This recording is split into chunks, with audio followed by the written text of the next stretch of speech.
عید آئے گی، نماز کہاں پڑھنی ہے؟ پورے ملک میں کہاں نماز پڑھتے ہیں؟ کچھ شہروں میں عیدگاہ ہے نہیں، لیکن پورے ملک کے جن شہروں میں عیدگاہیں ہیں وہاں مسلمانوں کیا کام شروع کر لیا؟ اب خدا کے لیے اپنی عزت اپنے ہاتھوں نہ خراب کرو۔ جو بندہ نشہ کرتا ہے نا کوئی، وہ سوچتا ہے پتہ نہیں اس میں فلاں فلاں کا کسی کا نقصان نہیں ہونا، اسی کا ہونا ہے۔ کوئی آدمی اگر کوئی منشیات کی چیز کھاتا پیتا ہو، نقصان کس کا ہے جی؟ اسی کا ہے، دوسرے کا ہے نہیں۔ جمعہ کیوں بنایا؟ عید کیوں بنائی؟ نمازوں میں باجماعت ادائیگی کے لیے کیوں کہا؟ امام کو آگے کیوں کھڑا کیا؟ تاکہ مسلمانوں تمہاری شان قائم رہے، تمہاری عظمت قائم رہے، تمہارا جاہ و جلال قائم رہے، تمہارے میں اتفاق رہے، تم میں پیار رہے، تمہاری صفیں درست رہیں، اللہ تمہاری اجتماعیت پر اپنی رحمتیں نازل کروائیں۔ یہ کیا تماش بینی شروع کر دی کہ گلی محلوں کی مسجدوں میں عید ہو رہی ہے؟ کیا محمد رسول اللہ کے دور میں گلی محلوں کی مسجدوں میں عید ہوتی تھی؟ یہ کیا نیا تماشا بنایا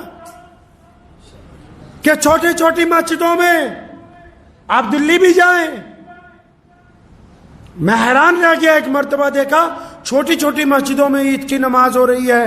اللہ نے تمہیں جامع مسجد دی، اللہ نے تمہیں عیدگاہیں عطا فرمائیں، اللہ نے تمہیں اجتماعیت کا موقع دیا، اللہ نے عید کے دن ایک دوسرے سے ملنے کا موقع دیا، عید کے دن خوشیاں بانٹنے کا موقع دیا، عید کے دن ایک دوسرے کی شکلیں دیکھ کے خوش ہونے کا موقع عطا دیا۔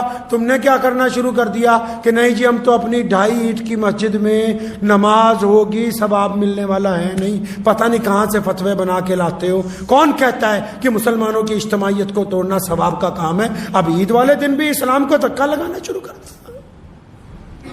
عید والے دن بھی رسول اللہ کی نعوذ باللہ مخالفت کرتے ہو۔ نبی علیہ السلام کہاں گئے عید پڑھنے؟ پوچھو جا کے اپنے مولویوں سے، رسول اللہ عید پڑھنے کہاں گئے؟ نبی علیہ السلام نے عید کی نماز کہاں پڑھی؟ حضور نبی علیہ السلام عیدگاہ کے لیے تشریف لے کے جاتے تھے۔ ساری عیدوں پر نبی علیہ السلام ایک موقع شاید ملتا ہے کہ شاید کسی وجہ سے یا بارش کی وجہ سے یا کسی اور وجہ سے، ورنہ نبی علیہ السلام نے تمام عیدین کی نمازیں عیدگاہ میں ادا کی ہیں۔ آپ کے پاس عیدگاہیں موجود ہیں، مرکزی مسجدیں موجود ہیں، کہ کیوں مسلمانوں کا شرازہ بکھارنے میں لگے ہو؟ کس حد تک اسلام کو نقصان پہنچاؤ گے؟ کبھی اپنے گریبان میں جھانک کے دیکھیں کس حد تک۔ پہلے 3 دن کی تراویحوں کی تماش بھی نہیں، 6 دن کی تماش بھی نہیں، اب عید کے دن گلی محلوں کے اندر عید۔ اب عید کی نمازیں چھوٹی چھوٹی مسجدوں میں 100 200 لوگ ادا کریں۔ سن لو مسلمانوں، کوئی مفتی مولوی سرکار کے کہنے پر، کوئی بڑے سے بڑے اسلامی ملک کے بادشاہ کے کہنے پر جتنا مرضی یہ کہتا رہے کہ آؤ فلاں فلاں چھوٹی مسجدوں میں نماز ہو جائے گی، رسول اللہ کی مخالفت کر کے اسلام کو پا نہیں سکتے، رسول اللہ کی مخالفت کر کے خوشیاں نہیں پا سکتے۔ اس لیے پلٹو اپنے رب کی طرف اور اپنے رسول کی طرف اور پتہ کرو کہ ہمارے نبی علیہ السلام عید کیسے مناتے تھے۔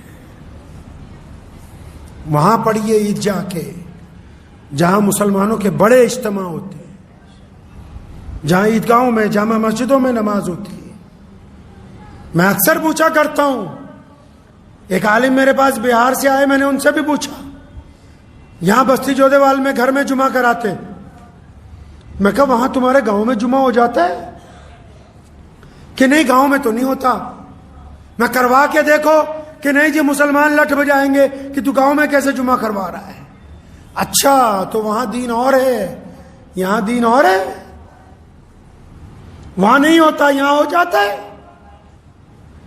یاد رکھیے اپنی زندگی میں جتنی من مرضی کر لیجئے گا، جو بندے کی من مرضیاں ہوتی ہیں نا اللہ معاف کر دیتے ہیں۔ لکھ لو اس بات کو دل کی تختی پہ، جو ہماری ذاتی من مرضیاں ہوتی ہیں نا، پھر چاہے ان میں چوری ہو، ڈاکہ ہو، بے ایمانی ہو، جو مرضی گناہ ہو، یہ ساری من مرضیاں اللہ کے آگے جب بندہ روتا ہے نا تو تو معاف ہو جاتی ہیں، لیکن جو دین کے اندر گنڈا گردی کرنا چاہتا ہے، جو دین میں من مرضی کرنا چاہے، کیونکہ یہ دین ہمارا نہیں ہے، اس کے مالک محمد الرسول اللہ ہیں، ہم اس کے چوکیدار ہیں۔ چوکیدار کو تو کوئی حق نہیں کہ وہ اپنی مرضی سے کہے کہ میں جائیداد بیچ دوں یا بڑھا دوں یا کم کر دوں۔ ہم چوکیدار ہیں دین کے، مالک محمد الرسول اللہ ہیں۔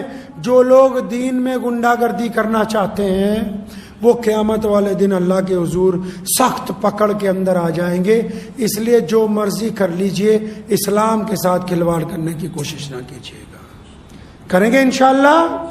کوشش کرنی ہے کہ عیدگاہ میں نماز پڑھیں، عیدگاہ نہیں ہے جامع مسجد میں پڑھیں، شہر کی اور کسی بڑی مسجد میں پڑھیں، اپنے علاقے کے بڑے اجتماع میں پڑھیں، لیکن یہ جو گلی محلوں میں جہاں 100 آدمی 200 آدمی 150 آدمی چھوٹی چھوٹی نمازیں پڑھا رہے ہیں، کوئی فائدہ نہیں ہے اس نماز پڑھانے کا، کوئی فائدہ نہیں ہے۔ رسول اللہ کی اتباع کیجئے، اسلام کی اجتماعیت کو نہ خراب کرو۔ کسی نے کہا ہے نا کہ متحد ہو تو بدل سکتے ہو نظام عالم کو، متحد ہو تو بدل سکتے ہو نظام عالم کو، منتشر ہو تو مرو شور کیوں مچاتے ہو۔